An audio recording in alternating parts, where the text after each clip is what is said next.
मुलांचे ना फार नखरे असतात. रोज काहीतरी वेगळं हवं असतं.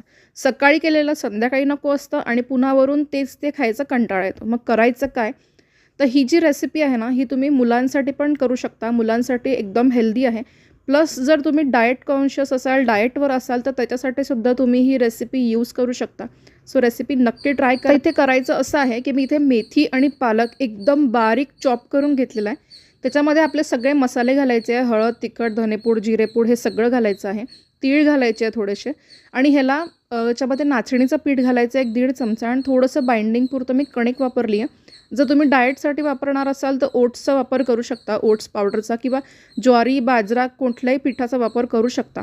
थोडंसं आवडत असेल तर आलं लसणाची पेस्ट पण घालू शकता आणि जर डाएटसाठी करणार असाल तर फक्त आलं किसून घाला. आणि ह्याचे छान असं मळून 10 मिनटं रेस्ट करून ह्याचे पराठे करून घ्यायचे आणि दोन्ही साईडनी छान शेकून घ्यायचे आणि आपला हा पराठा बनवून तयार आहे.